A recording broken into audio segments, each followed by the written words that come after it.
ನಮಸ್ಕಾರ. ನನ್ನೆಲ್ಲ ಪ್ರೀತಿಯ ಪಾಲಕರು ಹಾಗೂ ಮುದ್ದು ವಿದ್ಯಾರ್ಥಿಗಳಿಗೆ ಚಾಲುಕ್ಯ ಡ್ರೀಮ್ಸ್ ಅಕಾಡೆಮಿಗೆ ನಿಮ್ಗೆಲ್ಲರಿಗೂ ಸ್ವಾಗತ. ಇವತ್ತಿನ ವಿಷಯ ಏನಪ್ಪ ಅಂದರೆ ನವೋದಯ ಪರೀಕ್ಷೆಯ ಪ್ಯಾಟರ್ನ್ ಯಾವ ರೀತಿ ಇರುತ್ತದೆ ಅನ್ನೋ ಬಗ್ಗೆ ನಾನು ಎಕ್ಸ್ಪ್ಲೇನ್ ಮಾಡ್ಲಿಕ್ಕೆ ಬಂದಿದ್ದೇನೆ. ಸೊ ನವೋದಯ ಎಕ್ಸಾಮ್ ಯಾರು ಬರಿಬೇಕಂತ ವಿದ್ಯಾರ್ಥಿಗಳ ಪ್ಲ್ಯಾನ್ ಮಾಡಿರಿ ಅಂಥ ವಿದ್ಯಾರ್ಥಿಗಳಿಗೆ ಇದು ಒಂದು ವಿಶೇಷವಾದಂತಹ ವಿಡಿಯೋ ಅಂತ ಹೇಳ್ಬೋದು. ಅಂಥ ವಿದ್ಯಾರ್ಥಿಗಳು ಯಾವ ರೀತಿಯಾಗಿ ಓದಬೇಕು, ಆಮೇಲೆ ಎಕ್ಸಾಮ್ ಪ್ಯಾಟರ್ನ್ ಯಾವ್ಯಾವ ರೀತಿ ಇರ್ತದೆ, ಯಾವ್ಯಾವ ವಿಷಯಗಳಿಗೆ ಸ್ವಲ್ಪ ಜಾಸ್ತಿ ನೀವು ಒತ್ತು ಕೊಟ್ಟು ಓದಿದ್ದೆ ಆತಂದ್ರೆ 101% ನಿಮ್ಮ ನವೋದಯ ಏನು ಕನಸದಲ್ಲ ಆಯ್ಕೆ ಆಗೋದು ಅದು ಸಕ್ಸಸ್ ಆಗ್ತಾ ಅಂತೇಳಿ ನಮ್ಮ ಒಂದು ಕರಿಯರ್ ಅಕಾಡೆಮಿಯಿಂದ ನಾವು ಹೇಳ್ತೀವಿ. ಸೊ ಅದರ ಎಕ್ಸಾಮ್ ಪ್ಯಾಟರ್ನ್ ಯಾವ ರೀತಿ ಇರ್ತದೆ ಅನ್ನೋದ್ರ ಬಗ್ಗೆ ನಾವು ಒಂದೊಂದು ವಿಷಯಗಳನ್ನು ನೋಡ್ತಾ ಹೋಗೋಣ. ಮೊದಲನೇದಾಗಿ ನವೋದಯ ಪರೀಕ್ಷೆಯ ಪ್ಯಾಟರ್ನ್. ನವೋದಯ ಎಕ್ಸಾಮ್ ಪ್ಯಾಟರ್ನ್ ಯಾವ ರೀತಿಯಾಗಿ ನವೋದಯ ಪರೀಕ್ಷೆಯ ಪ್ಯಾಟರ್ನ್ ಇರ್ತದ. ಈ ಮುಂಬರುವಂತಹ 2025ರಲ್ಲಿ ನವೋದಯ ಪರೀಕ್ಷೆಯ ಪ್ಯಾಟರ್ನ್ ಯಾವ ರೀತಿ ಇರ್ತದ ಅನ್ನೋದ್ರ ಬಗ್ಗೆ ನಾವು ಒಂದೊಂದಾಗಿ ನೋಡ್ತಾ ಹೋಗೋಣ. ಈ ನವೋದಯ ಪರೀಕ್ಷೆ ಅದಲ್ಲ, ಅದು 100 ಅಂಕಕ್ಕೆ ಕ್ವಶನ್ ಪೇಪರ್ ಅನ್ನ ರೆಡಿ ಮಾಡಿರ್ತಾರೆ. ಅದರಲ್ಲಿ 3 ವಿಧಾನಗಳಿರ್ತವೆ. ಸೊ ಮೊದಲನೇದಾಗಿ ಮೆಂಟಲ್ ಎಬಿಲಿಟಿ ಅಂತ ಹೇಳ್ಬೋದು. ಮೆಂಟಲ್ ಎಬಿಲಿಟಿ ಅಂದ್ರೆ ಮಾನಸಿಕ ಸಾಮರ್ಥ್ಯ. ವಿದ್ಯಾರ್ಥಿಗಳು ಯಾವ ರೀತಿಯಾಗಿ ಮಾನಸಿಕವಾಗಿ ಸದೃಢವಾಗಿ ಇದ್ದಾರೆ ಅನ್ನೋದನ್ನ ಚೆಕ್ ಮಾಡ್ಲಿಕ್ಕೆ ಮೆಂಟಲ್ ಎಬಿಲಿಟಿಯನ್ನ ಈ ಪ್ಯಾಟರ್ನ್ ಅಲ್ಲಿ ಒಳಗೊಂಡಿರ್ತೈತಿ. ಇದು ಒಟ್ಟು 50 ಅಂಕದ 50 ಮಾರ್ಕ್ಸ್ ಅನ್ನ ಹೊಂದಿರ್ತೈತಿ. ಈ 50 ಮಾರ್ಕ್ಸ್ ಅಲ್ಲಿ ಈ ಮೆಂಟಲ್ ಎಬಿಲಿಟಿ ಸಂಬಂಧಪಟ್ಟಂತಹ 10 ಪ್ಯಾಟರ್ನ್ಗಳು ಬರ್ತವೆ. ಸೊ ಇದರಲ್ಲಿ 10 ಪ್ಯಾಟರ್ನ್ಗಳು ಬರ್ತವೆ. ಅವು ಚಿತ್ರಗಳಿಗೆ ಸಂಬಂಧಪಟ್ಟಂತಹ. ಅದನ್ನ ಮುಂದಿನ ವಿಡಿಯೋದಲ್ಲಿ ನಮ್ಗೆ ಯಾವ ರೀತಿ ಇರ್ತದೆ ಮೆಂಟಲ್ ಎಬಿಲಿಟಿ ಅನ್ನೋ ಬಗ್ಗೆ ನಾನು ನಿಮಗೆ ಎಕ್ಸ್ಪ್ಲೇನ್ ಅನ್ನ ಮಾಡ್ತೀನಿ. ಈ 10 ಪ್ಯಾಟರ್ನ್ದಲ್ಲಿ 10x4 ಅಂದರೆ ಒಂದೊಂದು ಪ್ಯಾಟರ್ನ್ ಅಲ್ಲಿ 4 ಪ್ರಶ್ನೆಗಳನ್ನು ಕೇಳ್ತಾರ. 10x4 = 40 ಅಂದ್ರೆ 40 ಪ್ರಶ್ನೆಗಳು ಬರ್ತವೆ, 40 ಕ್ವಶನ್ಸ್ಗಳು ಬರ್ತವೆ,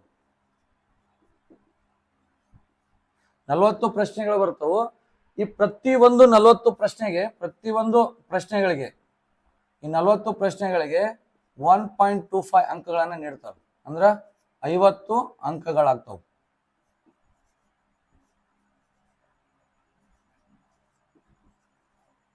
50 ಅಂಕಗಳಾಗ್ತವೆ. ಸೊ ಒಂದೇ ಭಾಗದಲ್ಲಿ ಬರುವಂತದ್ದು ಮೆಂಟಲ್ ಎಬಿಲಿಟಿ ಅಂದ್ರೆ ಮಾನಸಿಕ ಸಾಮರ್ಥ್ಯ. ಇದರಲ್ಲಿ 50 ಪ್ರಶ್ನೆಗಳಿರ್ತವೆ. ಅವು ಚಿತ್ರಗಳಿಗೆ ಸಂಬಂಧಪಟ್ಟಿರ್ತವೆ. 10 ಪ್ಯಾಟರ್ನ್ ಇರುವಂತಹ ಚಿತ್ರಗಳಿರ್ತವೆ. ಇದರಲ್ಲಿ 10 ಅದಕ್ಕೆ ಪ್ರತಿಯೊಂದು ಚಿತ್ರಗಳಿಗೆ ಸಂಬಂಧಪಟ್ಟಂತ 10 ಪ್ಯಾಟರ್ನ್ ದಲ್ಲಿ 4 ಪ್ರಶ್ನೆಗಳನ್ನ ಆಯ್ಕೆ ಮಾಡಿರ್ತಾರೆ. ಅಂದ್ರೆ 40 ಕ್ವಶನ್ಸ್ಗಳು ನಿಮಗೆ ಈ ಒಂದು ಮೆಂಟಲ್ ಎಬಿಲಿಟಿ ಭಾಗದಿಂದ ನೋಡಬಹುದು. ಈ 40 ಪ್ರಶ್ನೆಗಳಿಗೆ 1.25 ಅಂದ್ರೆ 1.25 ಅಂಕಗಳನ್ನು ನೀಡ್ತಾರೆ. ಅಂದ್ರೆ ಈ ಒಂದು ಮೆಂಟಲ್ ಎಬಿಲಿಟಿ ಭಾಗದಲ್ಲಿ 100ಕ್ಕೆ 50% ಮಾರ್ಕ್ಸ್ಗಳು ನಿಮಗೆ ಮೆಂಟಲ್ ಎಬಿಲಿಟಿಯಲ್ಲಿ ಬರ್ತದ. ಮುಂದಿನ ಒಂದು ಭಾಗ ಯಾವ್ದಪ್ಪ ಅಂದ್ರೆ ಗಣಿತ, ಮ್ಯಾಥ್ಸ್ ವಿಷಯಕ್ಕೆ ಸಂಬಂಧಪಟ್ಟ ನೋಡಿದ್ರೆ ಇದರಲ್ಲಿ ಕೂಡ 25 ಅಂಕಗಳು ಬರ್ತವೆ. 25 ಅಂಕಗಳು 25 ಅಂಕಗಳು ಇರ್ತವೆ. ಸೊ ಪ್ರಶ್ನೆಗಳು ಎಷ್ಟು ಬರ್ತಾವ ಅಂದ್ರ 20 ಪ್ರಶ್ನೆಗಳು ಬರ್ತವೆ.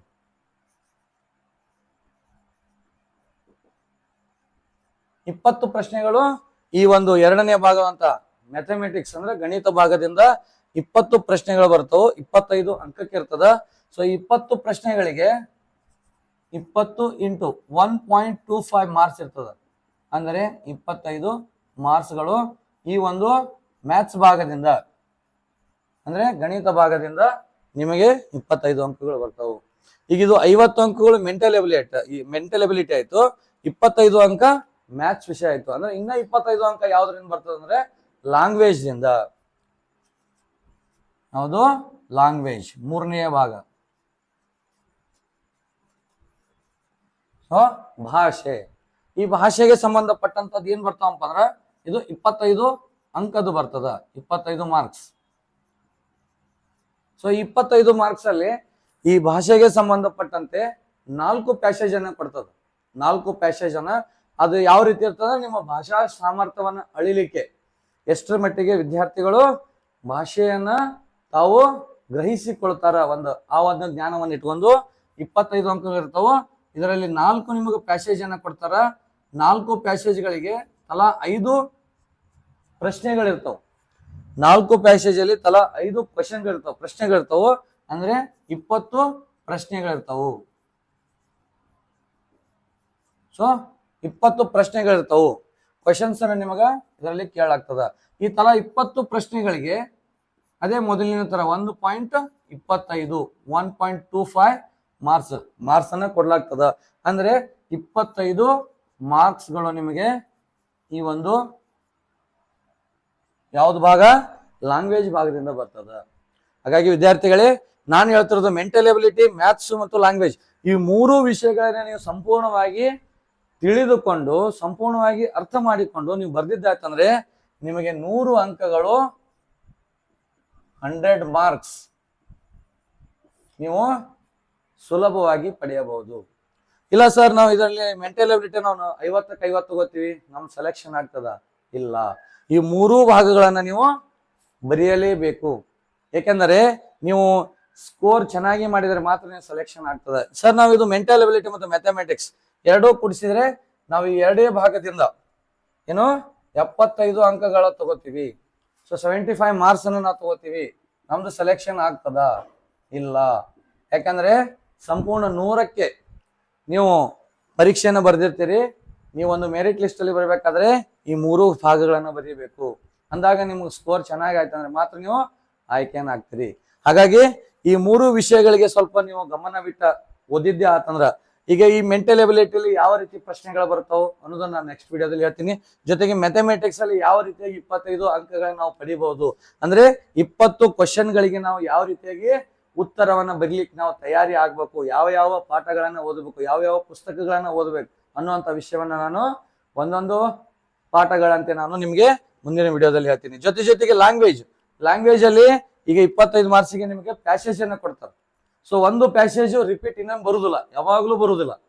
ಸೊ ಹಾಗಾಗಿ ಅದೇ ರೀತಿಯಾಗಿ ಪ್ರಶ್ನೆಗಳನ್ನ ತಯಾರು ಮಾಡ್ತಾರ. ಅದಕ್ಕೋಸ್ಕರ ನಾ ಹೇಳೋದು, ನಿಮಗೆ ದಿನಾಲು ಯಾರು ಚೆನ್ನಾಗಿ ಇಂಗ್ಲಿಷ್ ಅಥವಾ ಕನ್ನಡ ಲ್ಯಾಂಗ್ವೇಜ್ ಅನ್ನು ಓದಿ ಅದನ್ನ ಗ್ರಹಿಸುವಂತ ಶಕ್ತಿ ಇರ್ತೈತಿ ಅಂತ ವಿದ್ಯಾರ್ಥಿಗಳಿಗೆ ಇದು ಲ್ಯಾಂಗ್ವೇಜ್ ಸುಲಭವಾಗ್ತದ. ಹಾಗಾಗಿ ಇದು ನಿಮಗೆ ಕೈಯಲ್ಲಿರುವಂತ ಮಾರ್ಕ್ಸ್ ಇದು 4 ಪ್ಯಾಸೇಜ್ ಇರ್ತದ, 5 ಪ್ರಶ್ನೆಗಳನ್ನ ಕೇಳ್ತಾರ. ಅಂದ್ರೆ ಟೋಟಲ್ 20 ಪ್ರಶ್ನೆಗಳಾಯ್ತು. ಇದ್ರ ಜೊತೆಗೆ ನೀವು 20 ಪ್ರಶ್ನೆಗೆ 1.25 ಮಾರ್ಕ್ಸ್. ಎಷ್ಟು?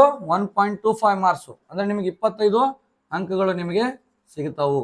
ಸೊ ಟೋಟಲ್ ನೀವು 100 ಅಂಕಕ್ಕೆ ಪ್ಲಸ್ ಲ್ಯಾಂಗ್ವೇಜು 25, ಒಟ್ಟಾರೆಯಾಗಿ 100 ಅಂಕಗಳಿಗೆ ನೀವು ಈ ಪರೀಕ್ಷೆಯನ್ನ ಬರಿಬೇಕಾಗ್ತೈತಿ.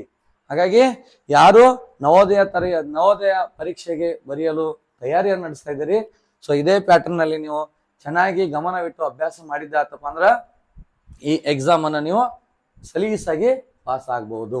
ಹಾಗಾಗಿ ನೆಕ್ಸ್ಟ್ ಇದಕ್ಕೆ ಸಂಬಂಧಪಟ್ಟಂತ ವಿಶೇಷವಾದಂತ ವಿಡಿಯೋವನ್ನು ಮುಂದಿನ ಒಂದು ವಿಡಿಯೋದಲ್ಲಿ ನಾನು ಹೇಳ್ತೀನಿ. ಹಾಗಾಗಿ ಪ್ರತಿಯೊಬ್ಬ ವಿದ್ಯಾರ್ಥಿಗಳು ಯಾರು ಈ ನವೋದಯ ಪರೀಕ್ಷೆಗೆ ನೀವು ತಯಾರಿಯನ್ನು ನಡೆಸ್ತಾ ಇದ್ದೀರಿ ಅಂತ ವಿದ್ಯಾರ್ಥಿಗಳು ಇದೇ ಪ್ಯಾಟರ್ನ್ ಅಲ್ಲಿ ನೀವು ಎಕ್ಸಾಮ್ ಬರೀಲಿಕ್ಕೆ ತಯಾರಿಯನ್ನು ಮಾಡಿಕೊಡ್ರಿ. ಮುಂದೆ ಮತ್ತೆ ಒಂದು ಹೊಸದಾದ ವಿಡಿಯೋದೊಂದಿಗೆ ಸಿಗೋಣ. ಧನ್ಯವಾದಗಳು.